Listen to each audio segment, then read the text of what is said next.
How are you, my friend? Busy. Yes. Very busy. It is a not insignificant week in the world of college football and college athletics. This thing has accelerated since we were, enjoying our good friend Michael Felder, his hospitality, and that was when Colorado to the Big 12 starts, and how things have accelerated even since I guess that was less than a week ago. So it's a lot going on. Ken, I need to make sure that I haven't missed anything since the start of this show today. So other than Peter Collins, the Board of Trustees chair at Florida State, basically lobbing thinly veiled threat grenades at the Atlantic Coast Conference, other than that, has anything happened other than Colorado leaving the Pac-12 and going on a free transfer, much like Kylian Mbappe will go to Real Madrid next year, on a free transfer to the Big 12 for next football season? Has anything else happened? Not since this morning, not since the beginning of the show. But hey, look, the most likely place where we will have real hard news would be out of Arizona, and potentially also including Arizona State and Utah. And the way that you mentioned it, the reason why Colorado can move quickly is because they do not have any contracts that tie them to the Pac-12 beyond this football season. So they can just walk. This is this is free agency, right? Like, this is what every professional organization has to figure out in terms of how long are you under contract? Do we have to move the contract? Do we have to pay out the contract? I believe, and I don't know how much you've discussed this so far, but I believe that the deal that the Pac-12 commissioner presented to its university presidents and athletic directors was the beginning of the end for certain of the Pac-12 as we know it. And that two things are really, really damning about the proposal as it's been reported. Number one, exposure.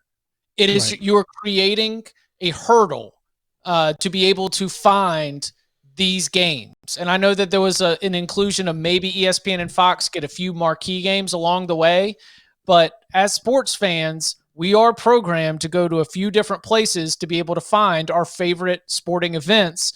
And when you create that extra hurdle, it's going to be difficult. They boasted the 700,000 subscriptions that Apple has sold for its MLS package. And I'm just asking where Lionel Messi is in the Pac-12. How are you going to expect that you're going to get the same kind of coverage and the same kind of subscription boost as Lionel Messi, like the GOAT? Maybe Messi comes into maybe that's the 10th team in the Pac-12 is either Lionel Messi or Inter Miami, and Messi gets a full share. Full share of league revenues. Number one, exposure, because university presidents are in the mindset of increasing the bottom line and advertising their university so they can drive up enrollment and be able to have more people interested in coming to your school. Bottom line. Number two, how are you going to set a budget when the number that you're going to get is so far behind your competitors and they're dangling out this little carrot? Do you want to work for commission or do you want to work for a salary? Do you want guaranteed money or do you want something that's loaded with incentives? And I think that the idea, again, that if you sell all these subscriptions, well, then we'll be right there with the Big 12. I think that's just going to really start to, resonate with a lot of these universities. I don't know what the timetable is. I imagine in the next 2 weeks or so, Arizona at a minimum will be making a move. And then all eyes will turn to Oregon, to Washington, to whether the Pac-12 decides to backfill with San Diego State, SMU, and then some, maybe from the Mountain West, whether there's some kind of merger. That's why this is taken on a national picture, because the Pac-12 was not able to deliver what its presidents and athletic directors had thought for 8 months it was going to get, which is a competitive deal. Yeah, it's obvious that it isn't. There were some rumors that Ion TV, I'd never heard of that, was going to be part of it. And then once, the CW might get involved, the CW is interested in sports suddenly. Maybe the CW was going to get a Pac-12 game of the week. But the ACC is, we're talking with Chip Patterson here from Cover 3 Podcast and CBSSports.com. The ACC has been sort of on the fringe of this conversation. There had been rumors about like a TV alliance with the Pac-12. maybe putting Pac-12 games on the ACC network to kind of get live programming on in the evening, the late night hours. Could something like that help the Pac-12? And more importantly, could it help the ACC? Right. So Ross Dellinger, now at Yahoo Sports, put up a piece last night sort of setting the table after everything that has happened for what is going to come next. He did not get much positive feedback from ACC administrators about targeting any other Pac-12 teams for expansion to establish a West Coast corridor, and really not even a lot of traction on that sort of television media merger. The idea being that as they've run their analysis, at least the way that I picked up on the reporting, there would not be a huge boost. So to answer one part of your question, would it save the Pac-12? Probably. Yeah. Probably gives them, more exposure than they do being on Apple Plus. And, but does it help the ACC? That answer might be no. Those hours and that programming inventory might be better spent being able to further promote the league. I do not know how to run those numbers and those charts specifically, but I was surprised because those all seemed like common sense solutions to me. But when the administrators were given a lot of negative feedback there, but again, we could have a new scenario where if everything is splintering and if everything's going crazy, then maybe you have to adjust on the fly. And certainly that does seem to be the case right now with conference realignment. The way I look at it, I'm going to kind of pose something big picture about the ACC in a second. If the ACC were to add Oregon and Washington and Cal and Stanford and just annex the rest of the Pac-12, right? If they were going to do something like that, I'll still cover the league and I'll cover North Carolina and Duke and NC State and Wake Forest and the schools in this conference, but I got no time for that kind of crap because that isn't what this is supposed to be about. And I keep hearing that administrators say we don't want to turn into the NFL. Yet they keep turning it into the NFL. So which way is it? And I'm going to talk to Bubba Cunningham about this tomorrow. Because again, all I hear, we don't want to be the NFL. I'm like, well, then stop being like it. Because that's all they're doing. This is what the NFL does. They reach for every dollar available, regardless of what it does. That's all they care about is money. And that's fine. You're running a business, but that isn't supposed to be what this is about. I'll tell you who shares your viewpoint is the commissioner of the Atlantic Coast Conference. Right. We talked about it. He does. He is in the same position that you are. I don't think his colleagues at the Power Conference commissioner level, many of whom have changed over. Yeah. I do not know if the New York businessman shark that is Brett Yormark, or if the brought up through Major League Baseball Tony Petitti believes in that, or if Notre Dame's new athletic director who came straight from NBC Sports necessarily believes in that. We've got businessmen, not academics, not even a long time college athletics background, except for maybe being at the negotiating table for some of these deals. It's a different enterprise. Dennis Dodd actually has a story on CBSSports.com that went up right now about a meeting that took place in December of 2022, where the idea was pitched to billionaires of, all right, what if we want to invest in college sports at the ground level? Yeah. What if we want to create our own conference? Let's see what it would take to be able to get everybody out of their, conference deals and just create a new one. And the response was, we really like that idea. I just can't get my arms around it right now. But that's being discussed. The idea of investing, and this might lead to our next conversation, the idea of reaching out to private investments to finance college athletics in a way that it is revolutionary. We've been living in this world of being in the financial system of the university with the booster clubs and now the different ways of charitable giving, or air quotes, charitable giving are able to finance this thing.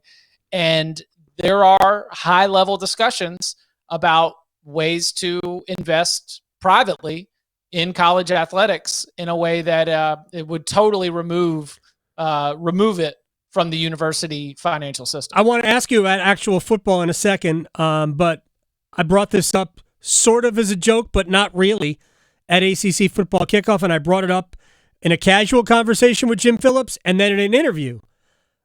The Public Investment Fund of Saudi Arabia, right? We have Live Golf on the CW. I've joked, Live ACC Football.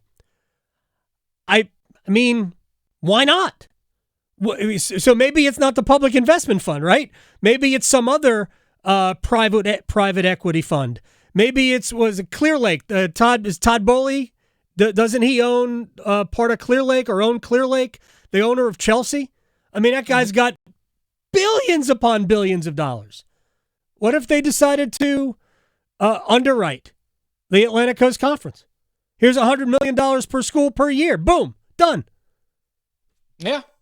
The first place I think you will see it will be not in the current structure of power conferences. I think we could see something along the lines of like the tens of millions of dollars being privately invested with a program, maybe even at the FCS level, that is going to be used for, NIL, to be like, all right, we're just going to take this program all the way to the top. Maybe an experiment. Yeah, exactly. I would not be surprised in the next 5 years if we see something like that, where somebody just comes in and says, I want blank school to be good, and we've got the money for it, and there's not enough of an infrastructure here to stop me, right? So I can just come in and buy it up. Sure. Because at the very, very top, like, you're not going to go to Georgia and be able to disrupt. No, even if you've got like the biggest checkbook, there's other things at play that are going on there that are going to be standing in your way, right? I mean, I don't pay this money for this exclusive golf round with the head coach of Georgia football to be able to like all of a sudden get told no, right? I invest this money so that people say yes, sir. I think it'll be at a place that is not traditionally excellent, that does not have the infrastructure in place. A big fund ends up going in there and decides we're going to make it good.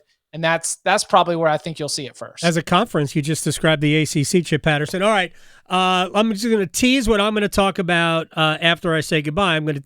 There are two things, in my opinion, that will change the calculus of ACC football financially, and only two things, but I will talk about that after I say goodbye, because we only have a couple of minutes left here, and I want to ask you about the ACC's preseason poll.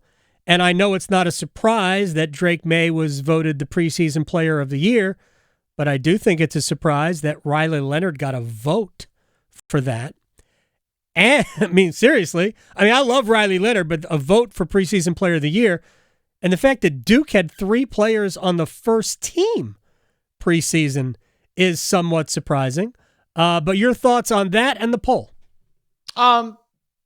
I did not think that there was going to be – I thought there was going to be more of a Florida State push based on the buzz.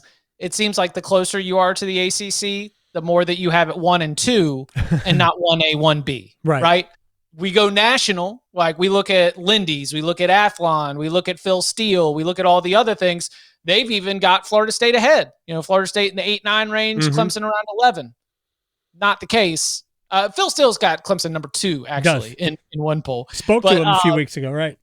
But the general consensus nationally has been that this is a Florida State year, and the poll reflects otherwise. So that was one thing that I thought was significant. All the schools in the state of North Carolina, after a great season last year as a whole, while individually they all have some gripes along the way, some games that they thought went the other way, including within battles between those those programs. Them all being sort of near the top half. That's something that's encouraging, especially for everybody in this audience. And then Drake May was the only sensible selection for preseason player of the year. The numbers that he put together, the stat profile that Drake May had during the 2022 season was along the likes of a Robert Griffin III, a Johnny Manziel, Deshaun Watson, Kyler Murray, like those are national champions and Heisman Trophy winners. Right. And the only reason why he didn't get individual accolades or more individual accolades was because North Carolina finished the year on a 3 before the final voting and then a 4-game losing streak, which included the offense kind of turtling up in huge, huge spots against Georgia Tech and NC State. Statistically, he deserved to be a Heisman finalist, but narratives obviously influence individual accolades. And I love that Drake May said that as well. Mm-hmm. He said, look, we win football games, the accolades will follow. And that is a cliche, but it is 100% spot on because he deserved more national recognition than he got based on last year's performance. And some of that was just because of not being able to win football games when the spotlight was the brightest. Yeah, he was definitely one of I think I voted him second in the Heisman voting. Yeah, we've known this for a long time. North Carolina, when the bright lights come on, they have not fared well as a team, regardless of whether it's the quarterback's fault or the coach's fault.